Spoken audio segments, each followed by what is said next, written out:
Some babies get colic. What can you do for a baby that has colic? If the mother stops all wheat, all dairy and all refined sugar, she will find that her baby will not get colic. I was talking to my niece recently and her new little baby, she said, my baby has no colic, my baby just sleeps and eats and he's happy all day. And yet my other friends' babies, they have this crying, usually mid-afternoon to maybe 8 o'clock at night. And as I talked to my niece, I realised that my niece is on a gluten-free, dairy-free diet.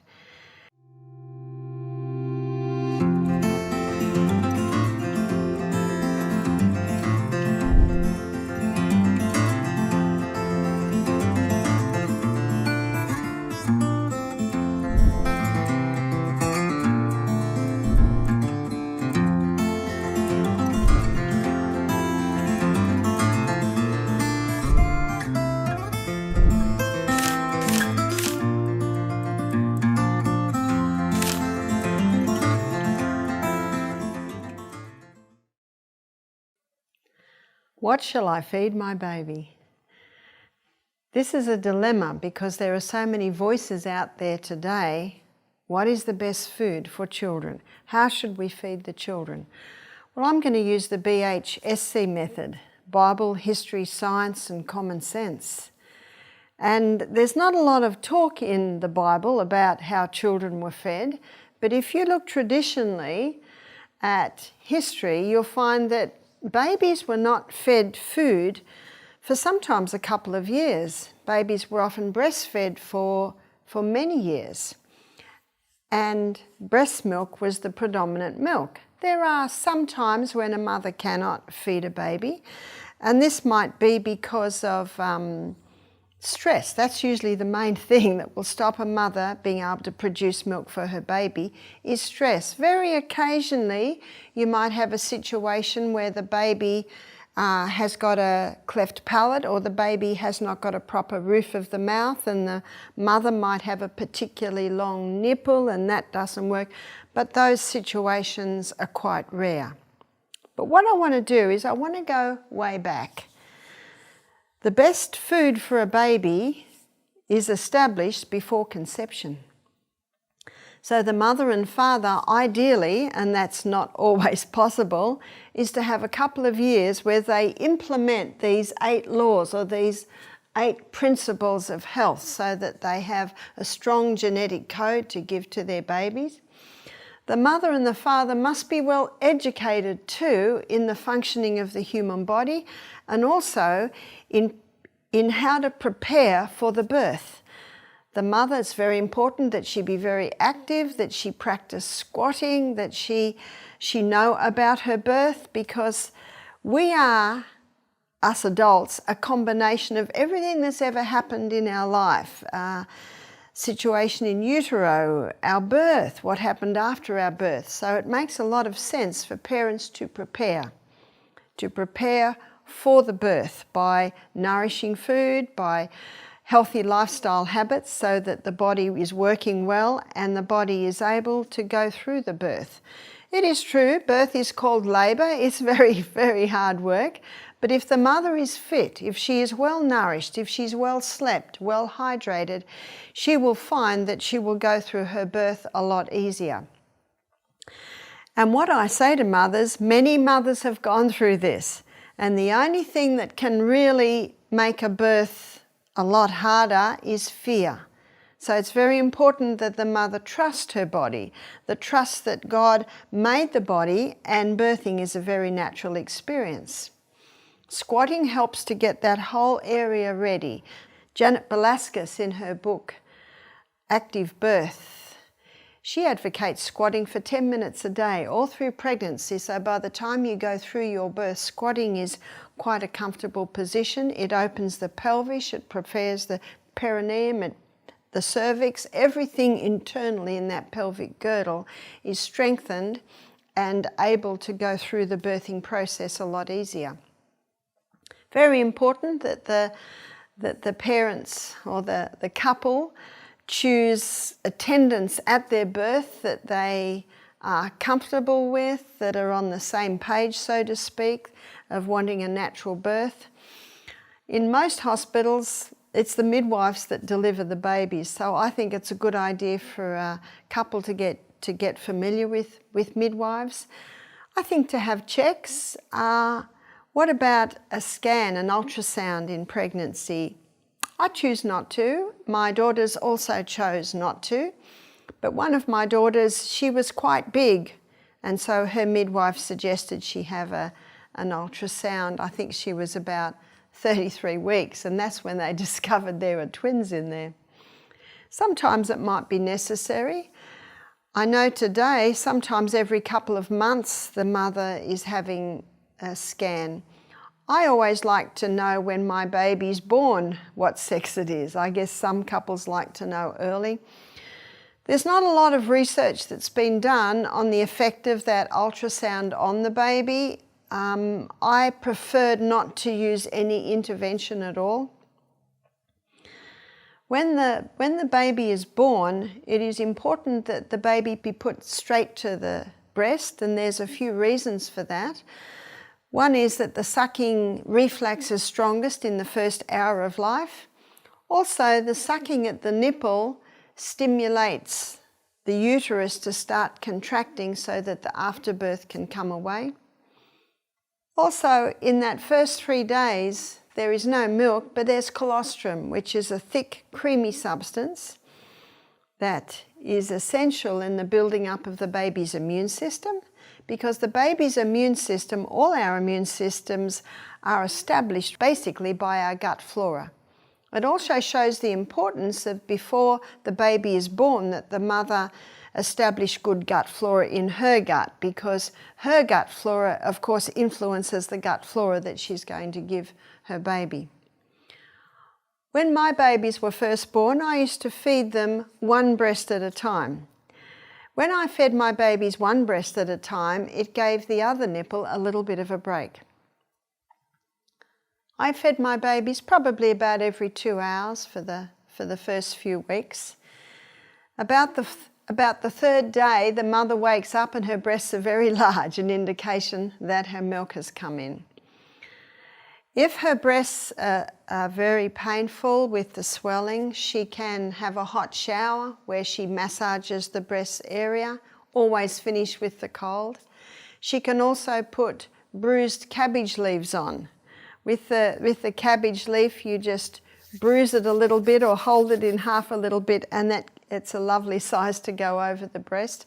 A lot of ladies put those cabbage leaves inside their bra. Important to have a bra that is made out of natural fibre. If the nipples get a little tender, and the nipples will always be a little bit tender, which is why I used to feed my babies every 2 hours, but I would feed them one breast at a time, and I found that the breasts adjust quite nicely to that.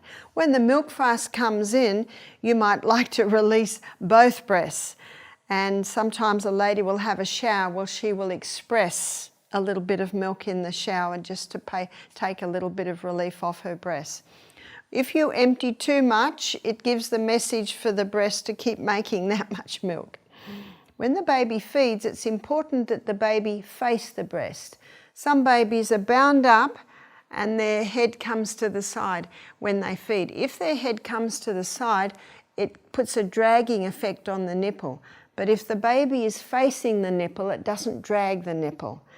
So if a mother is feeding her baby on the right side, then the baby's left arm can go under behind the mother's back, and that will ensure that the baby is facing the breast as the baby feeds. And that can make a big difference to the nipple, because again, the nipples can be quite tender at first. But I encourage mothers, they will be tender at first, but they will ease. Be careful of any creams that you put on the nipple. It's probably best just to put a little coconut oil on the nipple. A little bit of oil can help, because whatever you put on the nipple, the baby, of course, is going to get a little bit when they start to suck. The best milk for baby is breast milk. What if the mother cannot feed? What if she is unable to feed? I know in the US you have La League, which is an organisation that helps mothers to be able to breastfeed. So I say to a mother, please, before you make your decision, go and investigate, get help. But it's very simple with breast milk. The more that nipple is stimulated, the more milk will be made in the nipples. I was probably about 3 months of age. Maybe my baby started to feed 3 hourly. I also found that at the end of the day, the baby is a little bit more demanding. Some babies get colic. What can you do for a baby that has colic? If the mother stops all wheat, all dairy, and all refined sugar, she will find that her baby will not get colic. I was talking to my niece recently, and her new little baby, she said, my baby has no colic, my baby just sleeps and eats and he's happy all day. And yet my other friends' babies, they have this crying, usually mid-afternoon to maybe 8 o'clock at night. And as I talked to my niece, I realised that my niece is on a gluten-free, dairy-free diet because she used to get quite bad eczema. I said, that's why your baby has no colic. It's because of the food you're eating. If a mother does not want to stop her dairy and her wheat, then I guess she has to either consider her crying baby or consider putting the baby on another form of milk. I have met many mothers who had babies with eczema, psoriasis. They stopped the wheat, dairy, refined sugar. Sometimes it takes about 2 months and then the eczema, the psoriasis clears from the baby. One mother sent a picture of her baby after a month. She said, I have stopped the wheat, I have stopped the dairy, and yet the baby still has eczema. I said, be patient. It only takes 24 hours for a slice of bread to be out of your body, but the effect can remain. The effect can remain for sometimes 2 months. At exactly 2 months, she sent me a photograph of her baby, no eczema. Sometimes it can be a mold if the baby has contact with mold. One lady told me that her baby was restless in sleep. The baby had asthma. She was trying all sorts of things. And then she pulled the cot out one day and down behind there was black mold. So that baby was breathing in that black mold. So it can also be exposure to mold. It's very important to make sure the baby dresses in natural fibre. You can get organic cotton. If you can't get organic cotton, please wash the cotton baby clothes you get and put them on the clothesline. The sun will purify, and it will purify those clothes because cotton is one of the most sprayed crops I know in Australia. So it's important to wash these beforehand. What about, you call it diapers, in Australia we call them nappies. A lot of mothers are going back to nappies, and they're buying these little pilchers, I think they're called. So they look like this, and they've got a little insert where they can put a little cloth pad in here. And so all they have to do is wash that cloth pad, and there are little studs here. When I was a mother, we bought a cloth like that. We folded it over, and so that we made it like this, and so the baby basically was like that, and this would be pulled up, and then that was pinned. So it's a lot easier today. So we had to wash those great big cloths, but today you can get cloth nappies that are a lot easier to use.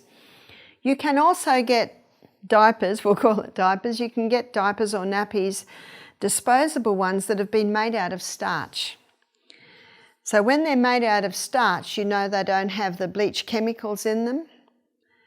My daughter was using them, and if she visited and she changed her baby's diaper, she could just put it in my fireplace, or she'd just put it in my compost bin because it's biodegradable. So if you do wear disposables, or do use disposables, I should say, for your baby, try and get the biodegradable ones. They might cost a little bit more money, but my daughter said that she found that they lasted a little bit longer. She didn't have to change her baby as often. These are things to consider looking at your little baby. So with the clothes, the baby could wear cotton or silk or bamboo or hemp. There are some natural fibres that are made out of wood pulp. One is modal, the other is viscose, and also rayon. These are made out of natural fibres. So many mothers are told today they must sleep their baby on the back. My daughter's a craniosacral therapist, and she's finding many babies whose skulls aren't developing properly because they have to lay them on their back. One lady told me that you can even get a tie to put on the baby to make the baby stay on its back. I always put my baby on the stomach. You see, they're in the womb all curled up, so they like being curled up. I always put my baby on the stomach or on the side. And all my daughters did exactly the same thing. And then that head, it forms so beautifully. Breastfeeding is very important for the formation of the jaw, for the formation of the roof of the mouth, and even the skull. Because when a baby sucks with the breast, it's hard work, and their little jaw is going hard. It's not near as hard work with the bottle. So breast milk and breastfeeding, not only is breast milk perfectly designed for that baby, but the breastfeeding is important for the proper development of the jaw, for the teeth that are going to come through, for the roof of the mouth, and even for the skull. So getting to 3 months, and the baby now is starting to be a little bit more alert. We're getting to 4 months, and the baby usually starts rolling. So it's a great idea to have the baby on the floor. When the baby just stays in those little capsules, and many parents just keep their baby in the capsule, it's not very good for their back. Obviously, they've got to be in the capsule to go somewhere, but when you get wherever you're going, please take the baby out and lay it on the flat. When you lay the baby on the flat, it is much better for their spine and the development of their spine. And when they're flat on the ground, then they can start to roll. It's important to allow baby to have its milestones to develop at every stage. Often by 4 to 6 months, mothers are told to start feeding their baby food. But it is not a good idea. Teeth usually appear around 7 months of age. Sometimes it's a little earlier, sometimes it's a little late. The first teeth that appear, so let's draw this up. So the first teeth that appear, first teeth are the milk teeth. That's what they've traditionally been called, is milk teeth.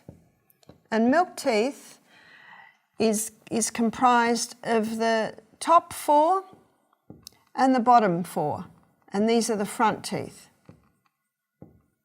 That's at the front. So these are milk teeth. And the reason they're called milk teeth is because that's what babies should be having, milk. It's also taste time.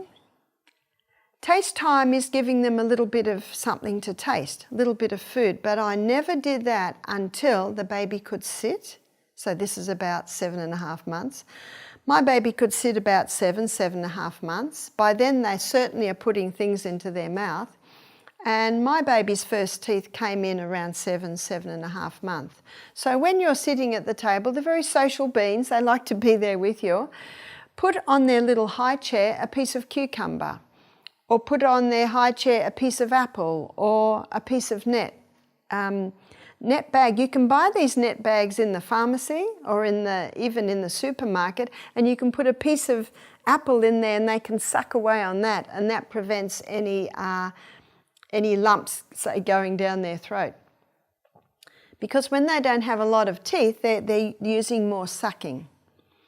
So I would give my babies little bits to chew on while we ate our meal. By the end of the meal, they're still going. It takes them a long time. If you take all the corn off a cob of corn, that keeps them happy for a long time. It's a really nice size and they suck away on it. So it's taste time. It's taste time, and this is happening this could happen anywhere between 7 to say maybe 12 months, the milk teeth are coming through. Some babies are very interested in food, some babies are just not. If they're not interested in food, it doesn't matter, because their main nourishment is coming from milk. What if the baby can't breastfeed? What would be the best milk? I've had some mothers say to me that you can get nut milk formulas. I do know in Australia you can get goat's milk formulas. And the baby goat is a lot closer in size to the baby human than the baby calf. Cow's milk is not the best milk for babies. Cow's milk causes a calf to grow bodily a lot in that first year, but not a lot of brain growth. So it's not the best milk for babies. And I found almost without exception, every baby that has asthma or eczema, it's a cow's milk allergy. I've even spoken to paediatricians and they've told me that if a mother has a baby with eczema or asthma and the baby's on cow's milk formula, they get the mother to go over to the goat's milk formula. And if the mother is breastfeeding, the doctor gets the mother to stop the wheat, dairy, refined sugar. Not every paediatrician says so, but I'm glad to know that there are some paediatricians that acknowledge this. Because if you give a baby drugs, if you give them the cortisone cream at a young age, it can interfere with the development of their glandular system, their brain system. So ideally, if at all possible, it's best not to do that. What did I used to do when my babies were teething? What did I give them? I really didn't give them anything, except for maybe a cob of corn with the corn off it to chew on. They like working their gums. A piece of cucumber is also really good. Piece of celery, that's also good. They gum away on that. Did I give them anything? No, I didn't. But what I did do, if they were a little bit upset, maybe for a few days, I would just carry them in the sling a little bit more. And I found that when they were past teething, then they'd happily go and play on the floor again. So I raised 6 babies, but I did not give them any drugs at all. Panadol is not a safe drug for baby. I guess that's the drug that we give in Australia. It's called baby Panadol. But all drugs have side effects. Drugs are made out of chemicals and they do affect the kidneys and the liver, so I chose not to give my babies anything like that. So the first foods should be just pieces of fruits, pieces of vegetables, and I only used to give them at meal times. Sometimes a really hard prune, they might suck away on that for quite a while. But when the baby's molars came through, so the molars, they come through probably, it differs, 14 to 20, sometimes 22 months of age, the molars come through.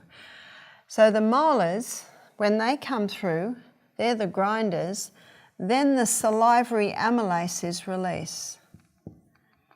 And the salivary amylase is called ptyalin.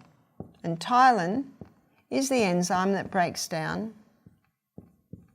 starch. So no baby should receive any starch until the molars are fully through. So what's starch? That would be breads, that would be biscuits, cakes, cookies, cereals. Let me give you a story to illustrate. I had a lady contact me and her baby was 10 months of age and she said, my baby was a preemie baby. My baby was 2 months preemie, so my baby is smaller and a little slower than others, and they will be. But she said, my little baby has this swollen stomach. I said, really? Are you breastfeeding? Yes. Have you stopped the wheat and the dairy? She said, yes, I have. I said, is the baby eating food? Oh, she said, yes. I said, what are you feeding your baby? She said, cereal with some toast at breakfast. And she said, at lunchtime, he has sandwiches. And in the evening, maybe some vegetables, maybe a little bit of pasta. I said, how many teeth does your baby have? Oh, 6, she said. I said, are you aware that it is not until the molars are through that the salivary amylase is released and then Thailand breaks down the starch? She said, I did not know that. Many mothers do not know that. I said, I believe the swelling in your baby's stomach is because your baby's eating a food that he can't digest properly. She said, but he's used to eating. What will I do? I said, breastfeed him before he has his meal, and for breakfast, give him fruits. And then at lunchtime, vegetables. Sweet potato baked is a good one, whereas the white potato is a bit starchy. But with the sweet potato, the baking of the sweet potato, it turns all the starches down to simple sugars. And bananas are great for babies.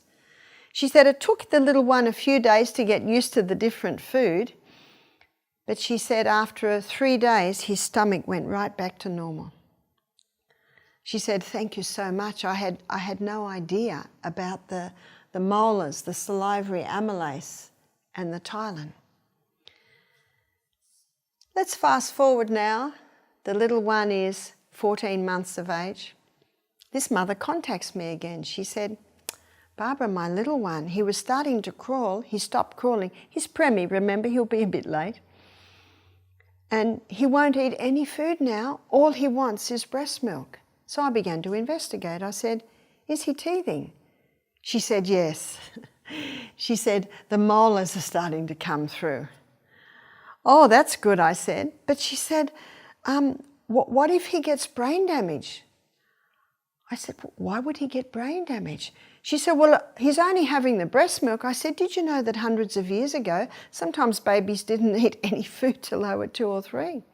My son James was 16 months of age before he ate food. He just was not interested. My son James is a musician. He plays the panpipes. He's 43 now. He's a master builder. He's built like a bodybuilder, so he didn't seem to lack. She said, oh. She said, what if his muscles start to deteriorate? I said, I don't think that will happen. I was intrigued as to why this mother was thinking these things. And then I received an email from her father. He said, I'm a scientist at a university. He said, we're very concerned about our grandson. We believe that if he doesn't start eating food soon, he's going to get brain damage. And my wife is a physiotherapist, and because he stopped crawling, we think his muscles will deteriorate. And then I realised where this mother is getting these messages from. We think he should go to the hospital and be tested to check that he's getting enough nutrients from the breast milk. I said, really? I said, so what would these tests entail? I know what they entail. They would take blood tests, which would further distress that baby. No one, especially little ones, likes needles going into them. And would he be so distressed that that would even turn him off the breast milk that at least he's getting? And I said to this man, did you know that several hundred years ago, babies didn't feed food? They didn't eat food sometimes till they were 2 or 3. That means Einstein, Galileo, Rembrandt, Bach, Handel, the geniuses, the masters. It didn't seem to hurt their brains that they weren't receiving food till later. I said, the baby's teething. When the teeth come through, the baby will start crawling again and the baby will start eating food again. He is getting breast milk, and that breast milk is perfect. The milk in the breast is perfect for the 1-month-old. It is perfect for the 6-month-old. It is perfect for the 9-month-old. It is perfect for the 1-year-old. No other milk will do that. I didn't hear anything back. I heard from this mother a month later. She said, thank you so much. He's crawling now. His molars are through. He's eating again. Thank you so much. I got an email from her father. He said, thank you. Can I give you a donation? I said, if you so choose. I got $400 in my account. They were very relieved, because I know that when you go to that hospital and the test now, if a baby is sick and you're wondering what's happening, of course take him to the doctor. Of course have him checked out. But I knew that this baby was just teething. And when they're teething, They want mum more. They want to feed more, which is good. They're getting lots of milk. And when the teeth are through, they'll resume back to their daily pastimes. We've got to be careful we don't let fear influence our decisions. In my last lecture, I talked about the front part of the brain, the reason, intellect and judgment. That's where we make our decisions.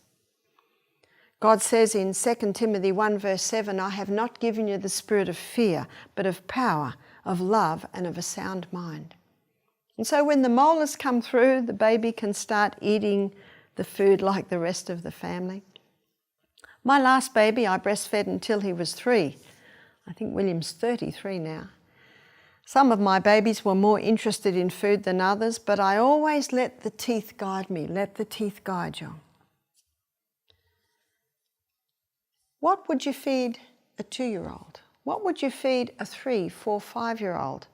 I never made special food. They just ate with the rest of the family.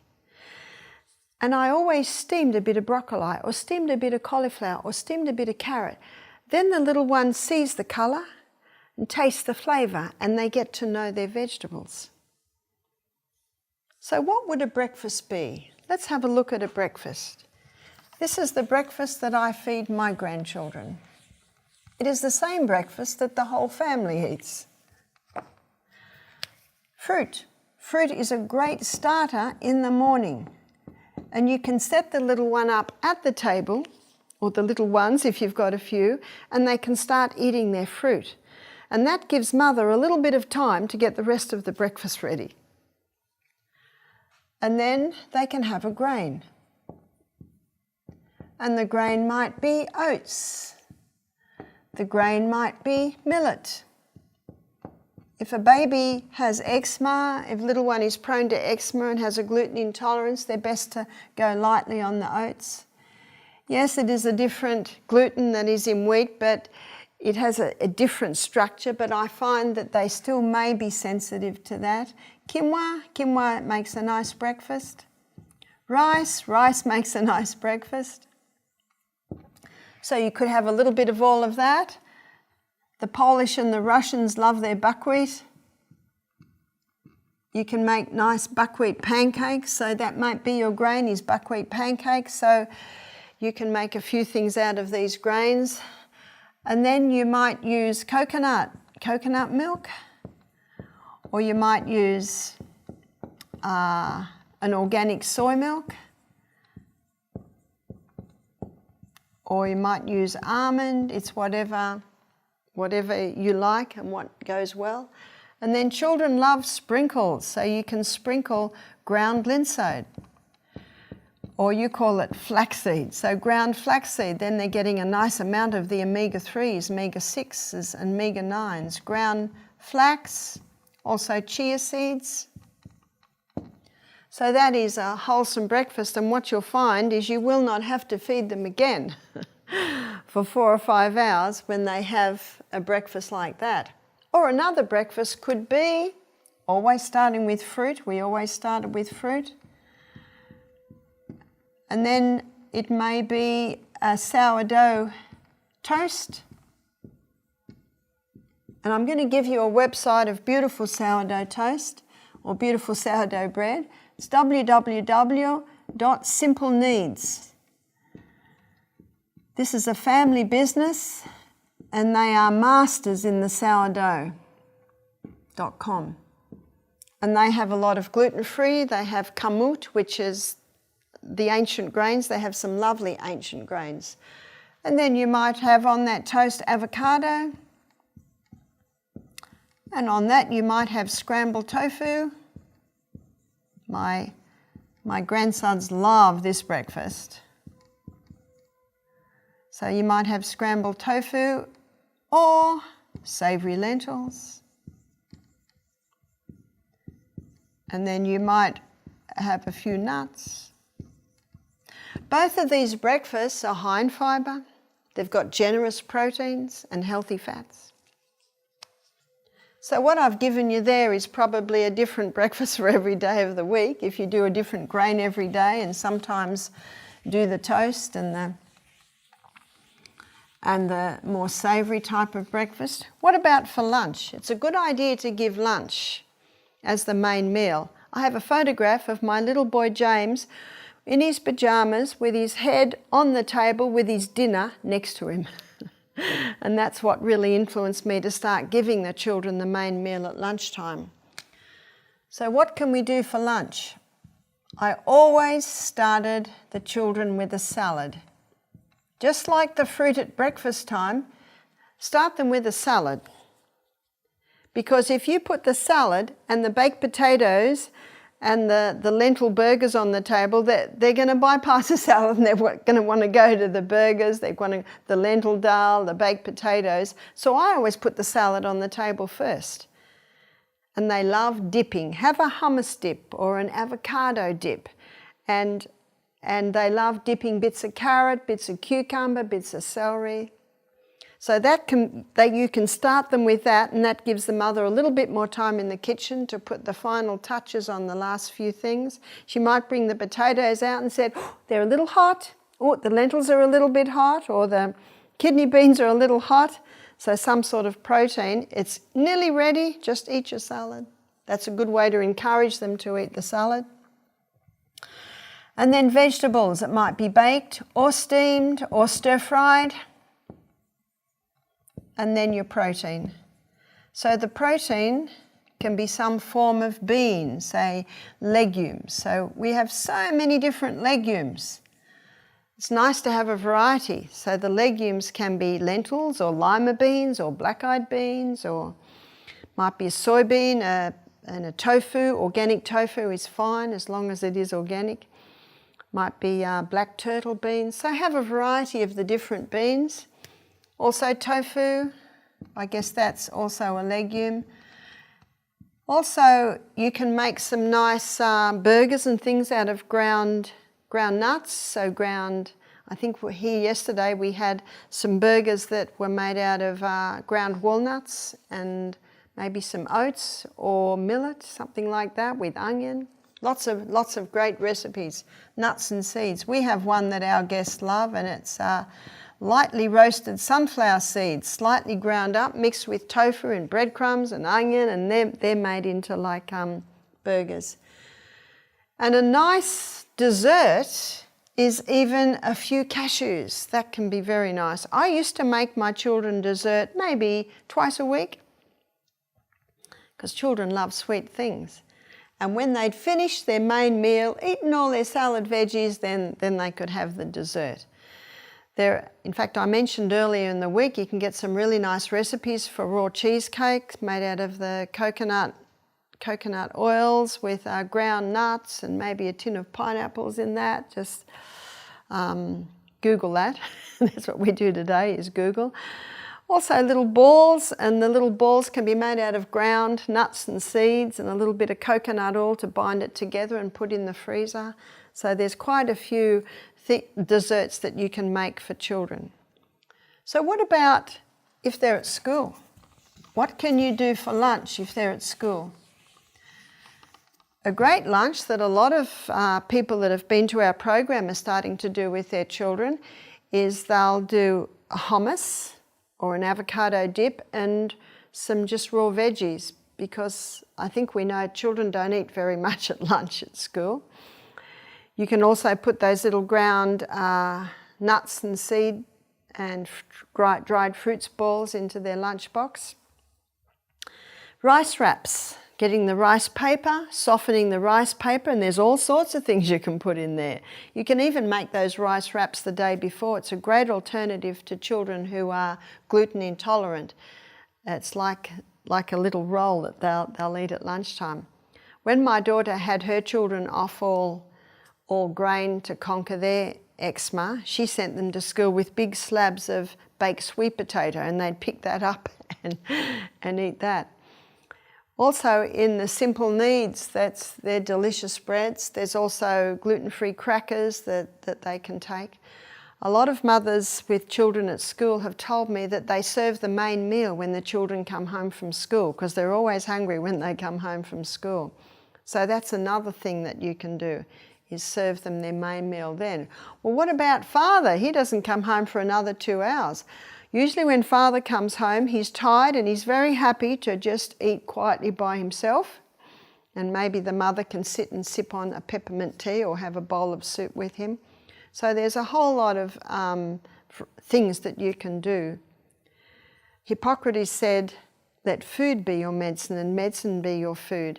And the meals that I've given you are all high in fibre. They all contain generous amounts of protein. And they all contain the healthy fats. These are the 3 essential nutrients. And the last one is healthy fats.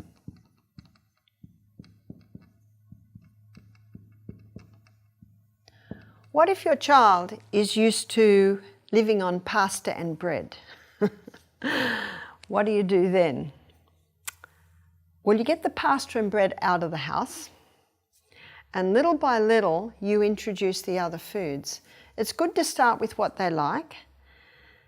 You can get pulse pasta today, which is pasta made out of legumes, so that's a great way to introduce them there. You can get brown rice pasta. I always mix the pasta with the sauce and then served it, because children that are used to living on bread and pasta and cereal, they don't even want the sauce. Now, the first meal, the child may not eat a lot, and if the child put on a turn at the table because they're not happy because they haven't got what they usually have, the best thing is to quickly put them outside or quickly put them in their bedroom, but get them away from the table. And if you have not fed them since breakfast, you'll know that they're hungry. The best thing to give children between meals is water. What about if they're 2? Well, I was still breastfeeding then.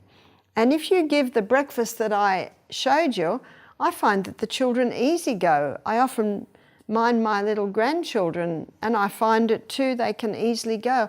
I think parents realise that when children say they're starving, they're not.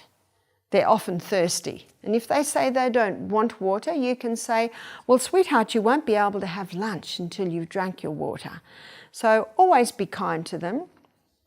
It's also important for the parents to establish authority because these children need guidance. Always guide them gently, always guide them firmly. Always have the rules there. Don't talk too much, it exhausts them. Just say, I love you very much, sweetheart. This is what's happening. And if you break the rules, well, this will have to happen. But if you abide by the rules, then there's the reward. So make it very simple. If you need a little bit more help in this area, there's an excellent book called Have a New Kid by Friday. It's by Keith Lehman. And at the end of every chapter, there are testimonies from parents who had a new kid by Friday. Basically, it's just a book on cause and effect. So it's very difficult if there's not been any guidelines or rules in the home to suddenly implement this. But remember, Rome wasn't built in a day. Little by little by little, especially when the parents have a united front. Very important for the parents to make their decisions in the back room and then come out as a united front. A child hasn't got a hope. When you've got a united front, always be tender, always be courteous to your children. Never let them answer you back. Always insist that they be courteous. And if they're not courteous, well, they can go and sit on a stool in the corner for a little while, or they can go out the back for a little while. Teach the child from cause to effect. And remember the title of the book, You'll Have a New Kid by Friday. It sounds that simple. That author also sells another book, Have a New Teenager by Friday. Another one, Have a New Husband by Friday. One lady was reading the book, and halfway through the book, she threw the book down and she said, this is a stupid book. All it's doing is talking about me. That's right. So in the changing of the children's behaviour, in the changing of the teenagers, the husbands or the wives, it's all about changing the way we react. It's all about changing the way that we guide our children through life. So it's of the utmost importance that the parents implement these 8 laws. They go to bed early. It's of the utmost importance that every morning, and I did this every single morning, I prayed. I said, Father in heaven, give me wisdom for each of these children today. I prayed for them by name, and God will give you wisdom.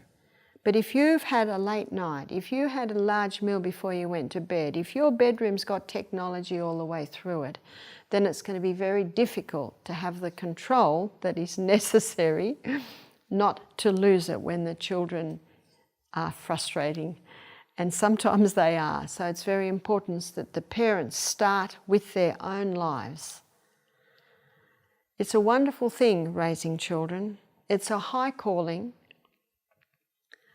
And it is not impossible to raise them so that when they leave your home, you've just sent to the world a human being that is responsible, that is honest, and will be a blessing wherever they go.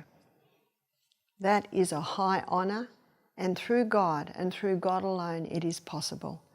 So parents, I trust you've been encouraged by the things that you have learnt through this presentation. It will not be easy, but remember, practice makes perfect. And parents, if you present a united front, then you will be able to bring up your children to be honourable, to be honest, and to be a blessing to the world.